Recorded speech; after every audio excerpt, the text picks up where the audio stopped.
Foster, as mentioned, and we're talking about economic development. The way we're going to do this today, everybody, I hope you came with questions ready to ask our panel here. We're going to open this up to the audience pretty quickly here, and hopefully just have a really free-flowing conversation.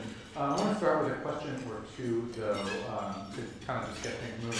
Let's start at the far end of the line. Graham, I want to ask you, and then everybody else, please feel free to chime in. We're here talking about not just San Antonio, but Austin as well, and this sort of super region that anybody who is around here keeps hearing, that this is going to be the next DFW or something like it, or better. I'm curious if we can spin out maybe 10 years from now or 20 years. I'm not sure which time horizon makes the most sense, but paint a picture of what that region looks like and sort of what it means in the larger context nationally and Texas. Gary, why don't you answer that question? All right. So Gary runs economic development for Austin and has for years. So everyone needs to pause for a moment and hear the oracle speak. So, are we good? Y'all hear me?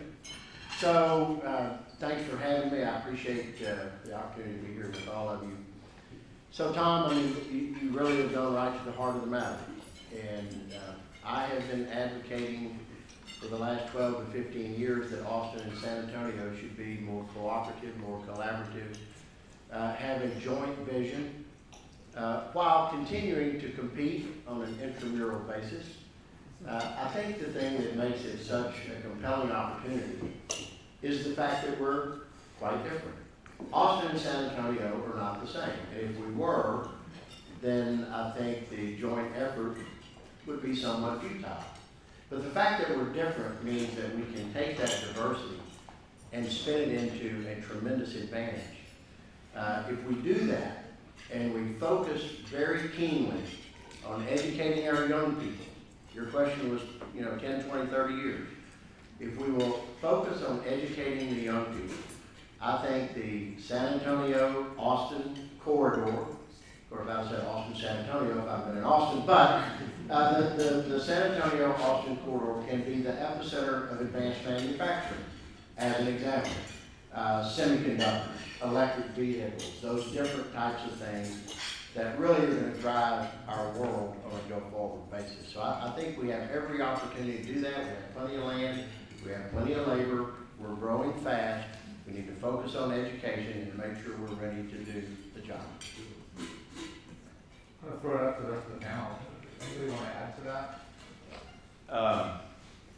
I think the first order of business for San Antonio, before you can collaborate with Austin, who's been doing this now 18 years, it's hard to find a better example of a successful economic development model than Austin, Texas. And you think about what Austin looked like 18 years ago, what they've been able to do over the period, which is a really short period, and seeing what it is today, the types of businesses that are flocking to Austin today. I mean, the announcements that are coming ahead of us in the next 10 or 20 years to Austin in biosciences haven't even really begun to hit yet. I know Gary's really excited about that, but what was important for San Antonio was you don't move up from the freshman team and go straight to the NFL. And to be honest with you, for the last 30 years, San Antonio's lacked significant leadership, a cohesive plan, a strategy, excellent leadership, which we now have in Jenna and her team, and we lack the budget, the resources, you name it. And so it just wasn't an emphasis or a focus from business leaders in San Antonio. And so the first order of business was really to get the house in order.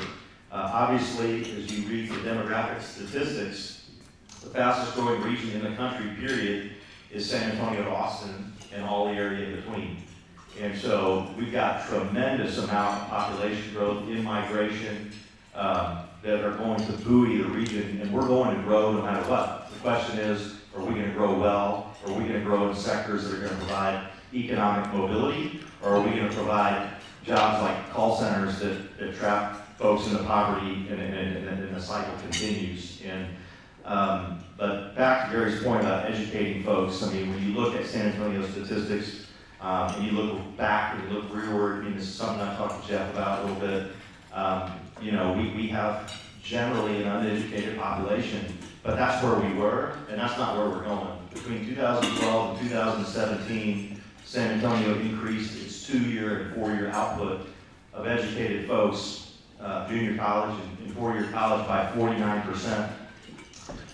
The next closest in our entire peer set, which included groups like Seattle and others, Dallas, Austin, Phoenix, was in the 20s. So San Antonio made a huge quantum leap over that period of time prior to anybody's leadership, but we've had some really great university leadership like Dr. Masson and obviously Dr. Amy and Mike Flores at Alamo College has done a fantastic job of really, you know, engaging more students to pursue academic career, you know, an academic that's going to lead to a better job. And so that was in 2017. Today, we actually graduate more students annually 2 and 4 year than Austin. We were 5,000 less annually in 2017. Today, we're graduating slightly more, and we have a lot of capacity here. So capacity, a little bit of an issue in Austin, not much of a capacity issue here, especially with Texas A&M San Antonio and the ambitions that they have for that campus and the continued expansion of Alamo College District. So I'm super enthusiastic about, you know, sort of where that's headed, because that is, I mean, at the end of the day, businesses need to be able to compete, and they got to be able to attract or hire talent that's going to allow them to compete in the global marketplace, and that's where we're headed. So just one thing to add, I think those were two incredibly informed responses, but I did want to let you know here, you said San Antonio, Austin. I think Randy Smith just trademarked it already. And I'd like everyone to get out there and hashtag it. It is San Antonio, Austin. That's what we're going with. So There we go. Definitely not Fort Worth. Jenna, I would love to hear more from you about, you know, how you see this vision going forward. Again, spin forward, say, 20 years, and what are you looking for? Yeah, so first of all, let me say that I am incredibly humbled to be on the stage with these titans, and what a great opportunity. I see there being a vision, and then there needing to be operational realities. And what I'm most excited about is I'm approaching this from the operational lens and executing. So when we talk about alignment with Austin, I mean, how many conversations have we all had about better collaboration, whether it be with elected officials or different business leaders? But we've got to take that vision and we've got to make it a reality. And so Gary Farmer has been talking about collaborating between Opportunity Austin and Greater SATX, the artist formerly known as the Economic Development Foundation, for about a decade now. And we are now having very real conversations about operationalizing that strategy and figuring out what is the scope for that mega regional strategy, and then how do we execute it. From there, you know, after Greater SATX and Opportunity Austin start collaborating more effectively, well then that probably makes sense for VIA and their equivalent, Cap Metro, to better collaborating, CPS Energy and Austin Energy to start collaborating. So we can talk vision and we can talk concept and theory all day long, but we also need to execute. That's what's different about this conversation. That's why I'm so happy to be a part of it, because we're moving from the vision that Gary and so many other leaders have had to execution, with Mike and Randy and so many folks at the table helping us get there. Let's take it back to where we started. Graham, you basically dodged the question. Well, I'll answer a different question, which is we face the best choice conundrum, which is when companies are looking to relocate or to build their presence, they're looking for the best alternative for them. Not the second best, not the third best, but the best for them. And to me, this is a great example of how Austin is doing so well, is because if you don't want to be in San Francisco, I'll tell you, Austin is your best alternative, right? So they need the number one alternative. And why is that? Well, it's already tech friendly. You know, that is something we need to explain why it is a great alternative to Silicon Valley. So where does San Antonio become the best alternative? The best, better than Kansas City, better than Salt Lake City, better than Nashville. I think that we are often number 2 or number 3 choice, seldom number 1 choice, not often enough. And what's going to be is we're not going to become that number 1 choice by beating Austin on really any of their dimensions. We're going to be different from Austin. Just like the Caterpillar plant went to Seguin, they weren't gonna go to Austin, right? That's logical, right? That is, we need to become, Seguin was a better choice than Austin for the Caterpillar plant. We need to ultimately be the best choice for certain targets out there. And I think that we already have the wind at our back. We're all so lucky to be Texans. And that is, we have a business-friendly economic environment. We have a business-friendly culture.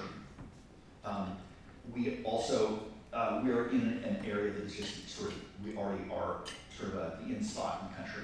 The question just is, when does some companies belong in San Antonio? When is that?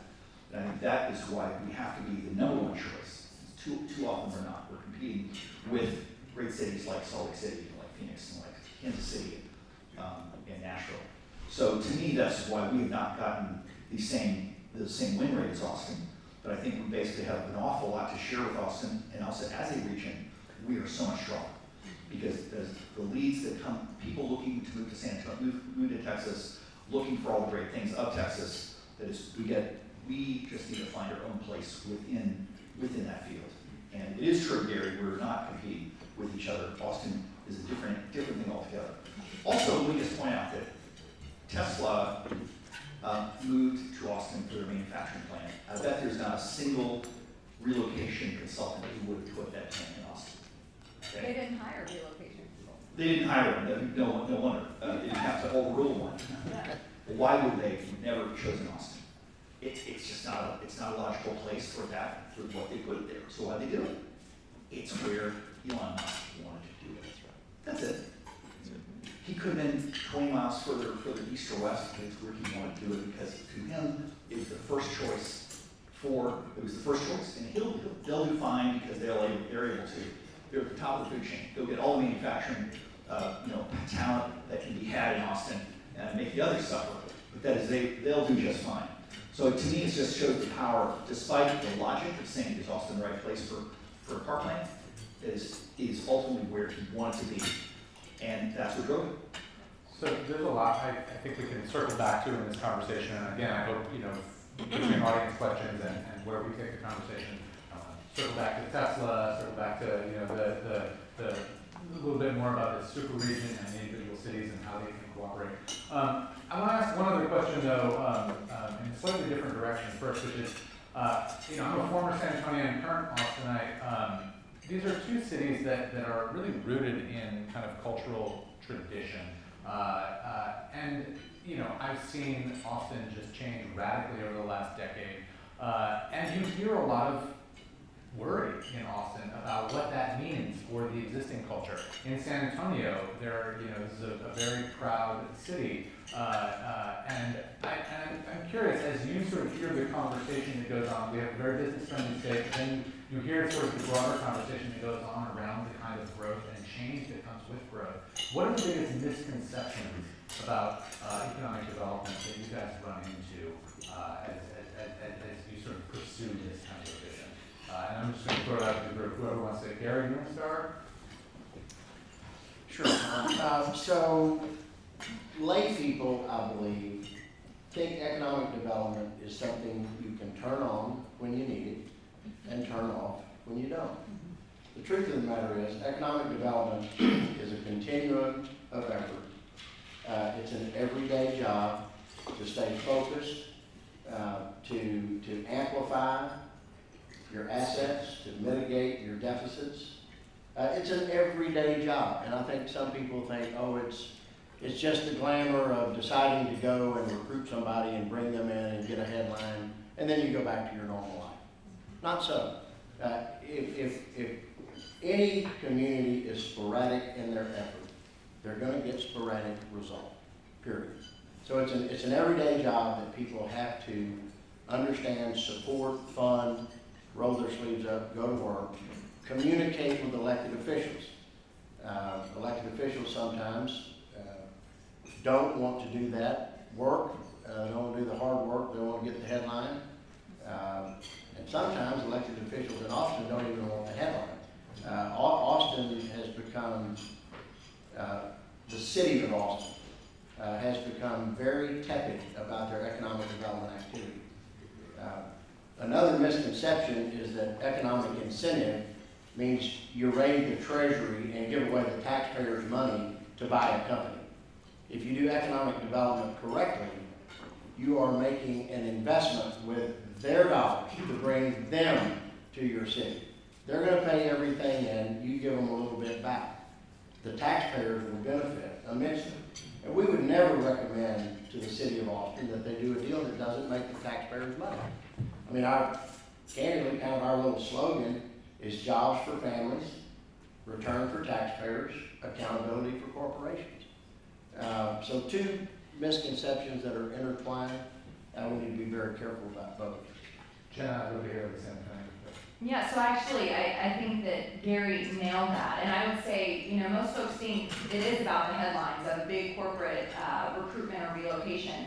It's actually about the trend lines. It's about growth in median household income. It's about growth in GDP per capita. It's about economic mobility, right? So every day, I head into the office because we want to bring in great quality jobs for San Antonians, for your friends and family, right? We want to drive economic mobility. So corporate recruitment, corporate relocations are certainly a part of the conversation.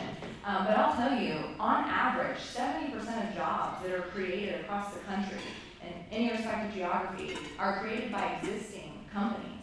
So making sure that we are also loving on the existing employers and making sure that we develop a business climate and maintain and grow the business climate that they want to operate in is extremely important. And then the incentive conversations, amen, brother, I'm right there with you. But I would say that if strategically, when you're talking about investments, it's not even just about a financial investment for company A or company B, that's transacting.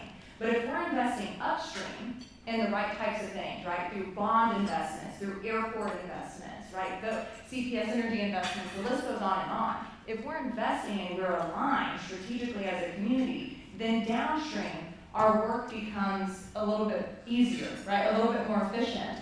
The biggest investment, I would say, is our people. And that's something that as an organization, Greater SATX, we are leaning into heavily right now, workforce development, and really growing our young talent in the demand occupations that we're working to grow. Please get your questions ready. We're going to pivot to the audience questions in just a moment. Michael, Graham, do you guys want to add to that? And sort of from your perspectives, how do you manage the misconceptions that might be out there about the kind of growth that Yeah. 12%? I want to go back to the question you asked about culture.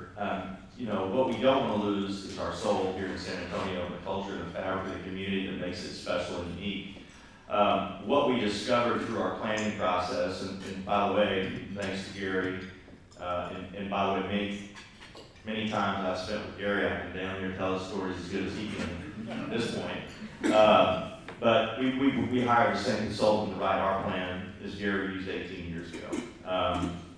And so what we learned through the process is one thing we do an awful job on, and we have a lot of areas of opportunity, they call them, a lot of those, but probably the biggest one for us is we do a particularly poor job of telling our story in San Antonio.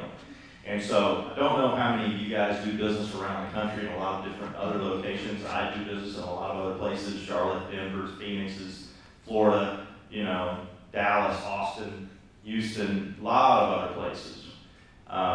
For some reason, San Antonio has had a perception that it's just not good enough, that it's just second best, that you need to go somewhere else to have financial success or grow a business, or that some other place has a magic beanstalk in the backyard and it's really some, panacea Disney World, and it's beautiful and fabulous and everything's wonderful over there. I will tell you guys, I've been to not every city in the U.S., but I've built in Chicago, I've been in all these other places. I've spent a lot of time there, done business there, and there's no deference to Austin. I wouldn't live anywhere else. I love this place, and not just because I'm from here. I could go anywhere else, I could move my business if it needed to be moved. I would live somewhere else if I felt like there was a better place. I don't feel like there is, but we just don't do a good job of telling others that story. And that includes talking about some of the fantastic things that happen here. Southwest Research has flown more missions to space than NASA. Anybody know that? The South Texas Biomed had all the vaccines go through and be tested there. And there are story after story after story There's culture, there's history. The city's 300 years old. We've got buildings that have an amazing history, you know, to it. And we just don't tell all those cultural advantages and the significance, we don't tell it very well. And so I think that is a piece that I think we need to do a much better job of. It is happening now. You know, Mark Anderson, new leader of Visit San Antonio, is doing a fantastic job. We're lucky to have him, and they're coordinating with our organization so that we're sending out a coordinated message instead of something that's disjointed. One guy saying one thing, another guy another thing. So those things are now happening in San Antonio today, and we are organized around, you know, really telling the San Antonio story because we have a lot to tell that we just, for some reason, have never told. So I think that has changed, and it's going to change. And, you know, people got to know about it. And if we're not talking about ourselves, then who is? Brian, would you add to that? Well, I'll just add on to it, which is we all have to figure out what we want to be famous for as individuals and as a city. What do we want to be famous for? To be famous for something, you have to be famous for something specific. You know, my favorite example is, you know, why is Paris Hilton famous? I mean, is it because she's a party girl? There are lots of party girls out there. Is it because she's a rich girl? Lots of rich girls out there, but she's a rich party girl. And to me, this is what makes her famous. Is very specific. And again, I don't know whether that's the right point for this panel, but I do think that we don't have. But it comes down to figuring out what we will be in 20 years will be something that we are famous for. Our Waco, what is Waco famous for? The Branch Davidian thing, right? We're way too famous for that. What is San Antonio famous for? What do we want to be famous for? It's not going to be for tech. We may have a great tech sector, we have a lot of tech companies, but it's not going to be for tech. It's not going to be for independent music, as Austin is. It's not going to be for Sixth Street. That is, they've become famous for a few things. But it's made all difference. That is, think about the things that you think about in Austin. What do we think about in San Antonio? We have to become famous for something, and it's going to be these little things, specific things. And I don't think we have that figured out yet. And again, they may be in a strategic plan, so excuse me. A few more answers than we're letting on. So. Okay, well, that's good, that's good. Well, those will be revealed in the next meeting. I know very very sure that there would be like really actionable takeaway information from this panel, so I'm glad that we got the Paris Hilton point out of the way. We'll Yes, bring you can her use. down to launch the brand. Yeah, that's right. Tom, let me tell a quick anecdote to make Mike's point. In this room and in this city, there's very likely a perception that you all have about who, what, and why San Antonio. You know who you are. But the perception around the globe might be completely different. In 2004, when we started our program, we hired a public affairs firm to survey the C-suite of the Fortune 500 companies. The number one response when asked about Austin's primary industry from the Fortune 500s was, Austin was an oil and gas town. How wrong could they be? I mean, the only oil and gas we had was at the service station. I mean, we had no oil and gas industry. We thought we were a tech town, but nobody else believed that. So we took the opportunity to craft our image through a variety of different strategies and approaches to craft our image because we wanted a CEO of a tech company in the 128 corridor in Boston thinking about moving her company because she was tired of Massachusetts winters or Massachusetts taxes. We wanted her to move to Austin, but we weren't even on the radar screen because we weren't viewed as a tech town. So as part and parcel of your whole program, you have the chance to define who you are and push that definition out to the rest of the world, and it will make a huge difference for San Antonio. Great point. I'd love to throw it to the audience. We have a question right here. Well, about Paris, Paris is the most beautiful city in the world. It has an issue. It has Parisians. The U.S. is the most attractive market in the world. The only problem is there is competitiveness. I'd like to put a plug in for Austin. 40 years ago, I sold the first 600 cases of Corona outside of Mexico in Austin. And there are 250 million cases around the world outside of Mexico now. It started in Austin. And the guys that were selling that beer was not Bud, not Miller, not Coors, not Schlitz, not a big liquor chain. It was these two guys that formed a distributorship that was called Shiner of Austin. And that's where I was drinking Shiner while I was waiting for the bartender to allow me to pitch Corona. And that's what caused me to come here and go over to the brewery. And that was my vision. There was no vision. I was seeing the energy that was there in Austin. Now, why did I came to San Antonio? Well, precisely, why did I choose Austin of any other place in the U.S.? Because it was a lot of fun. I was actually having siestas in order to be able out there drinking and ordering this beer out there, okay? So there was that. Now, why did I establish my family here?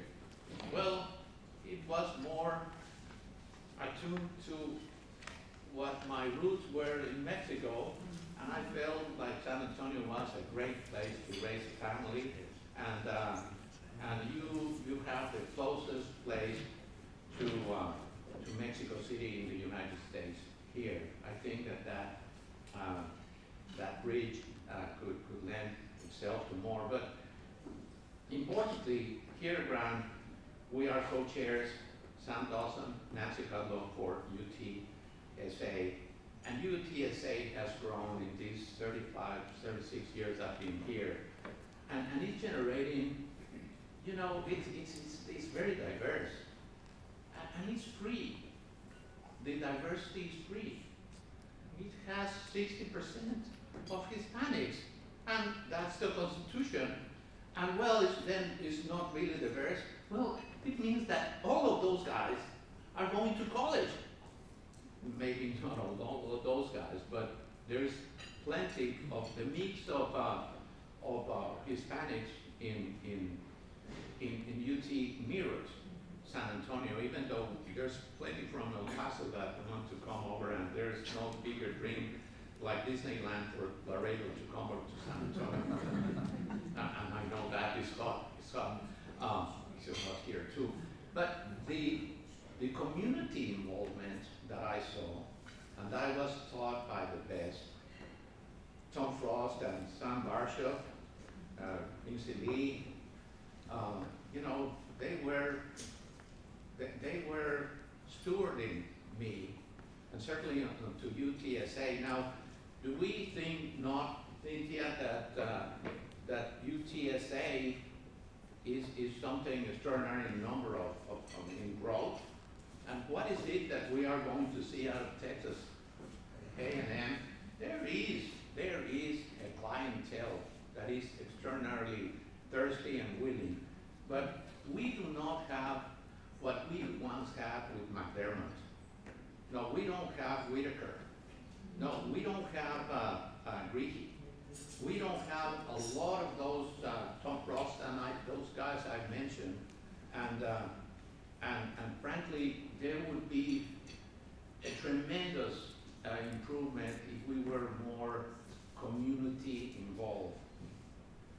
Being in the trenches, being with United Way, being with Haven for Hope, being with the Tobin. I mean, look at how can we raise money at the Tobin at 10 years.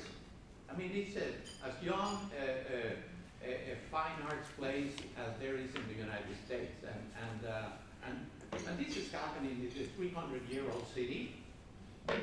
So we have to make for that much. So if you think that San Antonio is great, it's greater than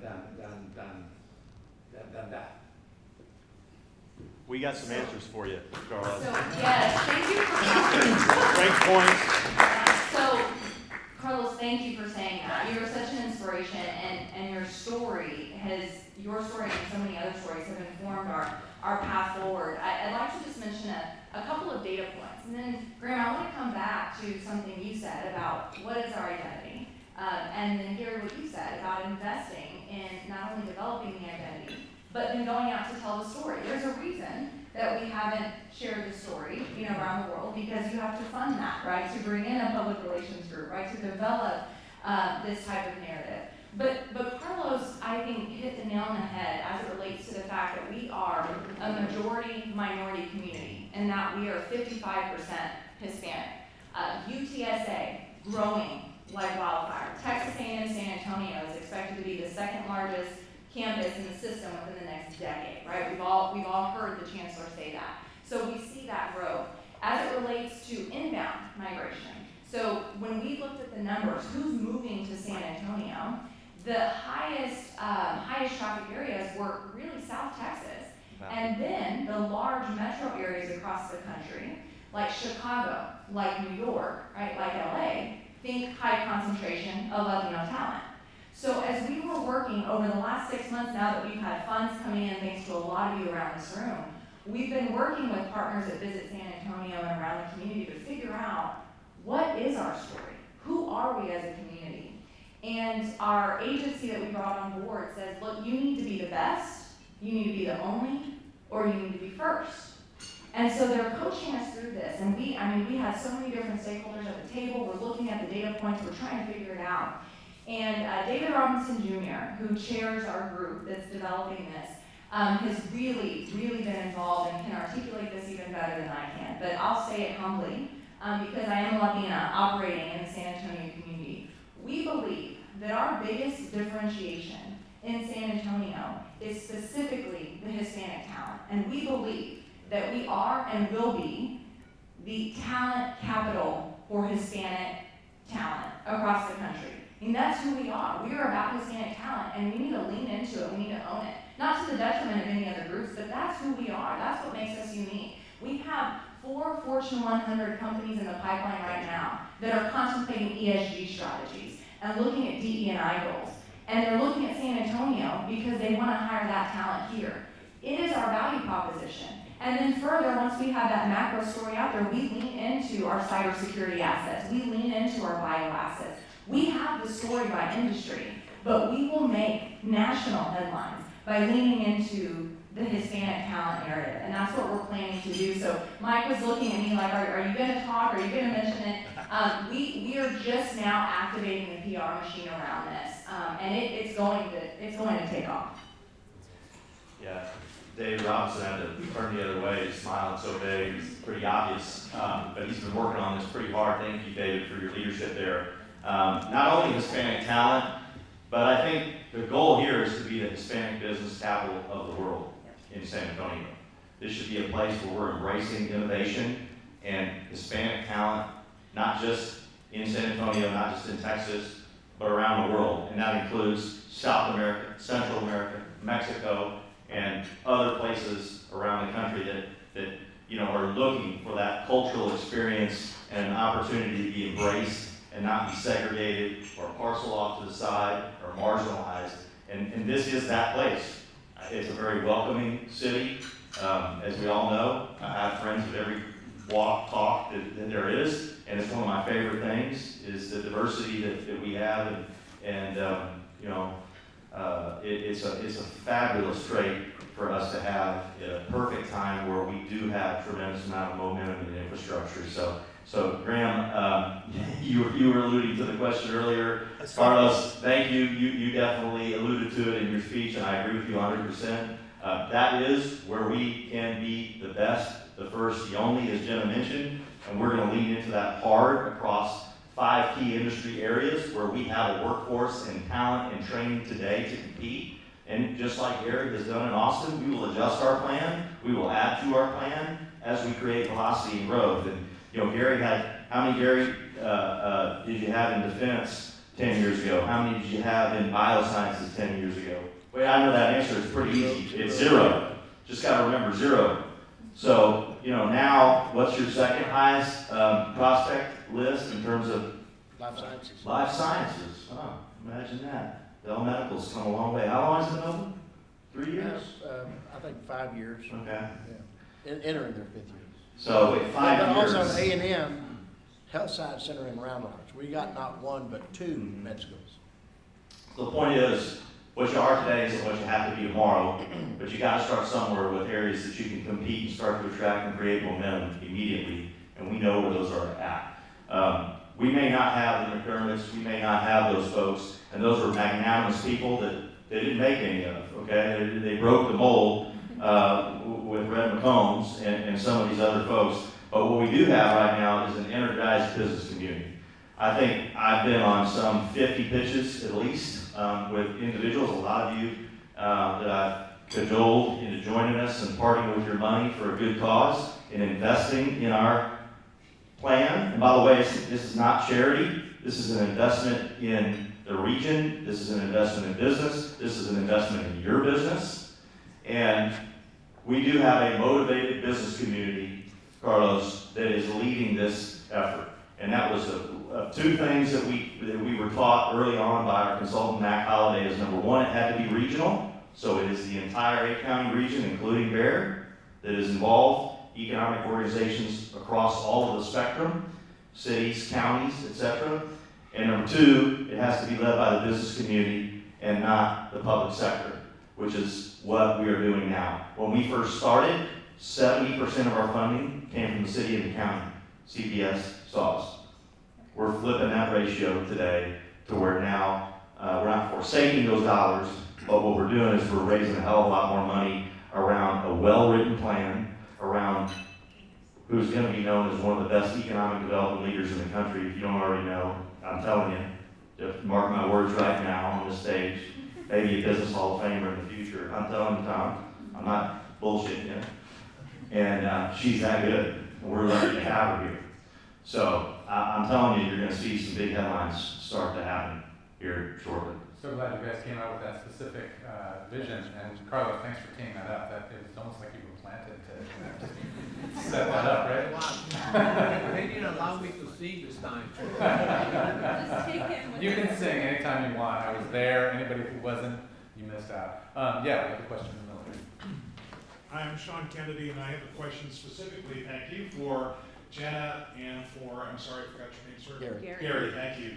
As you look at both of your cities, our city and San Antonio in this case, and the business community is the biggest part of the equation to move things forward. We all know that. But there's also another piece of that, and it may not be 50%, but it's some percentage, and that's the city side of things, the public side of things. And I'm curious, Gary, first of all, for you to compare and contrast what you know about the Austin city leadership. Jenna, for you to do the same for San Antonio. And, as the business community, we get to see and watch and understand what happens at city council. And what you're all talking about today doesn't come up at city council. It's what color are we going to paint the sidewalks this week, right? And so as much energy as we're putting forth to make this city what it can be, I'd like to understand how important the role is of the city in both of your situations. And do you just bring them along for the ride, or do they really need to be an engaged partner for this to happen? Sean, you have several good questions embedded there. So is there any free press in the room? So when we first imagined this Opportunity Austin program, and I was asked to put it together, I was adamant that we had to be regional in scope. And we had to be regional in scope to create at least a moment of leverage against the city of Austin. Now, in those days, I must say, the city of Austin was hungry. In the tech wreck or dot-com bust, or however you want to describe it, the city of Austin lost about $185 million in tax revenue collections in a 2-year cycle. They had quit providing some basic city services like mowing the parks and filling the potholes and keeping the libraries open. So they were quite willing at that moment in time but I wanted to make sure we had at least a bit of leverage. So that it wouldn't matter if we were trying to recruit a company to Terrytown in Austin or Georgetown in Williamson County. I think that diversity, that leverage was very important. We actually, between 2004 and 2013, we did 18 economic incentive agreements by and through the city of Austin. Each and every one of those agreements was passed on a unanimous 7-0 vote.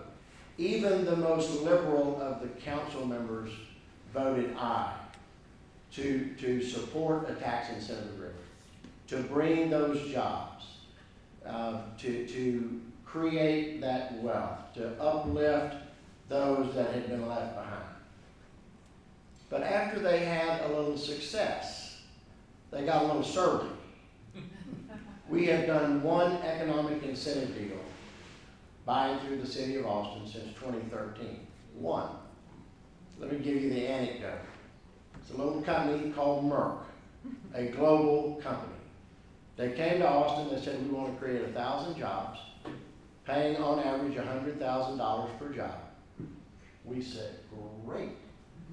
Took them to the mayor of Austin, they articulated their plan, and his response was, not interested. Just not interested. Are you kidding me? I mean, even de Blasio or Garcetti would have been interested. He said, no, he said the optics look bad because it's too much of a high octane, high educational attainment, high wage deal for us to take the political risk of supporting that. I mean, that's nuts. I'll give you one better. You heard of Samsung? You heard that they're investing $17 billion in Taylor, Texas? I gave a talk yesterday. I said, thank God for astute elected officials in Williamson County and the city of Taylor who understood the opportunity, who embraced the opportunity, and who worked diligently to make sure they could secure the opportunity. Samsung actually had already bought the property where they intended to place the facility in Austin, contiguous to their current facility. Not one elected official from the city of Austin ever stood up and said, we would welcome you here. Not one. I challenged a group of 300 yesterday. I said, tell me, any of you, did you ever hear even one? No. They are so arrogant, it just pains me. Do not allow that to happen. San Antonio may be hungry. I hope San Antonio is from a public sector standpoint. And I hope they have immense success. But I hope they don't get that egotistical, we don't have to get down and work for this attitude. In fact, one of my jobs with regard to recruiting of Samsung was to make the first briefing to each of the city council members. All by Zoom, they won't meet with you, you gotta be Zoom. And one of our council members, the Zoom came on, I said, afternoon council member, and she said, I just want you to know, I don't want Samsung to come to Austin. I said, really? She said, as a matter of fact, I don't even want it to go to Taylor, I want it to go to Phoenix or New York. I said, well, I'm sorry, I'm confused. I thought I was the first one to brief you. You sound as though you've already been briefed. She said, no, I haven't been briefed. I just know I don't want them here. I said, would it change your mind if I told you the economic analysis shows that over the next 30 years, the city of Austin, Travis County, the healthcare district, Austin Community College, and the Manor School District will net, after incentives, after cost, will net $1.6 billion of free cash. She said, I could care less. Now, that's a serious problem to have with your city. And the county's not much better. I told some of these guys earlier, the first week of January, we're working with 273 prospects, looking at relocating to our 5-county Central Texas region. For the first time ever, 145, more than 50% of those companies are looking at our regional counties and not Austin. There's a reason for that. Thank you. There's a reason. Jim, do you want to add anything? I'll say it a little bit more bluntly, you know, as a business community, not only were we disorganized with regard to economic development in the political spectrum of things, we've been divided and conquered. We do not coalesce around pro-business candidates. I do not care. I know what I am, but I do not care if they're Democrat or Republican. I want them to be pro-business. And, you know, we all read the papers and the news and have seen the decisions and some of the anti-business policies, and that will short-circuit this effort. We don't have the momentum of Austin. Again, Gary's got the most prospects he's ever had because he has momentum. Had this been the sentiment at the onset, when it wasn't, when, you know, 7-0 at the onset, had he had it on the onset, Austin would look like a very different place today. And we need the participation of local officials, folks, and we need to organize around pro-business candidates here. And we can't be lazy about it. We bring guys in, I'm guilty of it. We listen to them, they talk, they tell us what we want to hear. We do not vet them properly. We do not ask them tough enough questions. We do not understand their stance on exactly where they are on these specific issues. And, you know, I can tell you I'm involved in that too. I've taken on, my cup runneth over right now, but somebody's got to do it. And Debbie Marino's being a part of that effort here today. And we're going to work hard to try to elect pro-business candidates, period. That's our focus here. And invite you guys to join us on that as well, because that's certainly a potential threat to all the effort and all the investment that we're all making here to try to make San Antonio a better place. And so if we're not careful, you know, you know, and by the way, just so you know, the money that's feeding pro-business candidates, most of it's not even from here. Most of it's not even from Texas. Most of it is from out of state. And they're financing local city council officials that are getting elected with out-of-state money, with people that don't even live here, know nothing about our city. That's what's going on. We have time for one more question. Do you want to address? I do actually, and I'm gonna disaggregate it, but boy, Sean, you got these guys fired up. I mean, Gary needs another water. But let me disaggregate your question really quick, because when we talk about the city or the county, there is the city as a functional organization, and then there are elected officials, right? So I think, we believe that it's important for the city and the county to be active participants, but not to be in the driver's seat. So the reason Austin's been successful is because they've developed long-term strategies over the last couple of decades where they're keeping their eye on the prize, and they bring along, right, folks at the city, folks around the region, et cetera. We were not in that position, and, you know, Mike mentioned the data point of our budget, right? So we're skewing that back the other way. We cannot be dependent on 4-year or 2-year election cycles. It's like a business. We need the long-term vision, and that's the path that we're on. Regarding the elected leadership, I also think Mike hit the nail on the head there. We own it.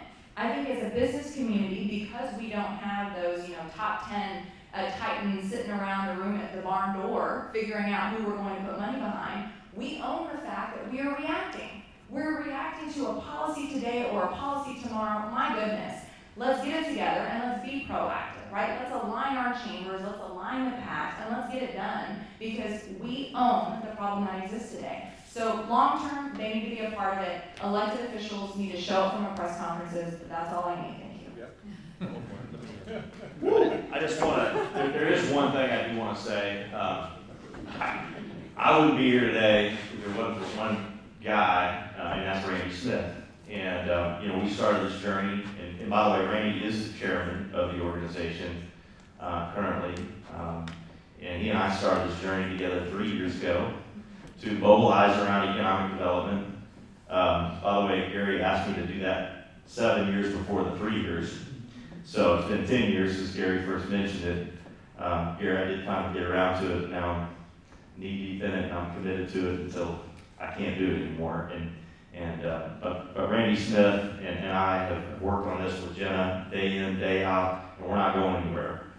There's no term, we're not gonna expire. I don't care about titles, I don't care about any of that stuff. All I care about is results and helping Jenna win, which means financing and then helping her attract the best talent possible to put San Antonio in the best position to attract corporate talent. And that's what we're doing here. But anyway, I just want to say thank you, Randy. I've loved every minute of it, and I look forward to the next 20 years, and we're going to do some great things.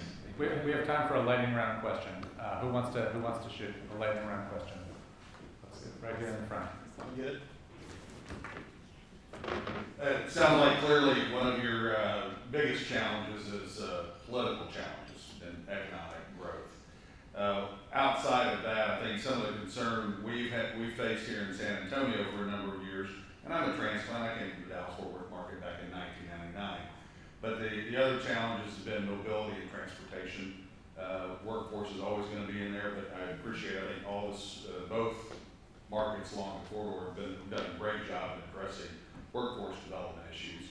But what is it on transportation? I'm concerned for Austin, I'm concerned for the region, way beyond concern for San Antonio with regard to transportation and mobility. Lightning round. Who wants to start? So in Austin, we started going south on transportation infrastructure back in the 80s after the big crash.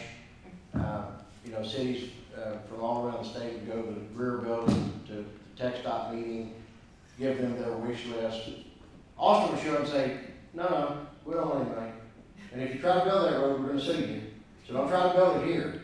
And the other cities, we're happy to take that money. We have been laser focused since we began. That's one of our 4 primary areas is transportation infrastructure. And I would suggest to you that if you look at Austin and what we have accomplished in the realm of transportation, we've probably done more than any other city in the country in terms of new lane miles. We still face headwinds. So what's the worst road in the Austin region? I-35, no question. Well, we've been working really, really hard with TxDOT, with Governor Abbott, Chairman Bugg right here in San Antonio, our then Senator Kirk Watson. And in early 20, TxDOT came forward with a plan to put $4.3 billion into that central section of I-35 to match that with 2 prior awards for the northern and the southern section, such that I-35 could be revolutionized from Kyle Butte to the south to Round Rock to the north. $7.5 billion. 3 months ago, our mayor and 4 city council members held a press conference on the edge of I-35 and said, don't build it. You have not been racially inclusive in the design, and therefore we don't want this roadway built. Now, I don't know if you can get crazier than that. But be that as it may, we are working, had a meeting day before yesterday. We're gonna weigh in with money marbles and chalk to make sure that the man on the street, the woman on the street, the woman who's driving her kids to and from can have a chance to have a voice to let the elected officials know that in fact we want this road. So we're working on it. We're still woefully behind, no doubt about it. For many years I said transportation is our Achilles heel in Austin. No more. Affordability is our Achilles heel in Austin now because they will not, in 2 attempts and $6 million, they still will not change the land development code, which could best be described as Byzantine. I mean, it is so old and has so many patches and so many trapdoors, but yet they will not allow us the density and diversity of housing where we can accommodate this burgeoning population. And they act as though they're surprised when you constrain supply in a hyperactive period of demand that the costs are going up, the prices are going up. It's like, what's going on here? We don't understand. So it's yet again a mess. You should take great solace in my message today. You guys can be uber successful in San Antonio. Facing the headwinds that we face from our own city government, as successful as we are, and I don't want to hush, but ask to come back with one benedictory remark as a mark of encouragement for the group.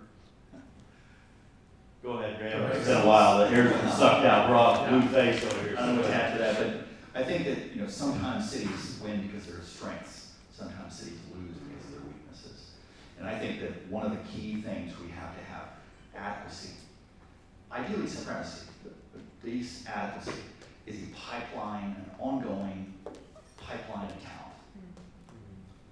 The idea of a pipeline that starts in kindergarten, ends in college, that this constant flow of talent into our city, of young people who are educated, born here, educated here, end up adding to the base of talent we have. To me, that has been an element that has kept us out of the game for an awful lot of pursuits, an awful lot of opportunities that we deserve. So I think that, again, there are times where you win because of your strengths, there are times you lose because of your weaknesses. And I think that is, and also I think there's a lot of confusion about what government is here to do. We often get off on tangents about, you know, and I think that let's make sure that we're doing all the basics right. I think that creating a pipeline of talent and opportunity, right? If we have a talent, we're going to have lots of opportunities for those talent. We don't really have an unemployment problem. We have an underemployment problem. The young people who get out of school and work in a $17 an hour job at Amazon, that is a great job for the skill level that it is. But our young people can deserve and have the potential for so much more. So much more. And there's really only route to get here. That is, we need to make sure that they get the opportunity, the educational opportunities, as well as the focus from the parents and ultimately the determination of those kids to ultimately build themselves to be the best they can be. And that's ultimately what the city built on. So if we can also build a pipeline of talent, I think, you know, if we can get our government to deliver on that, I think an awful lot of the ancillary decisions will be small debates. I think there's a lot of lessons to be learned from Austin.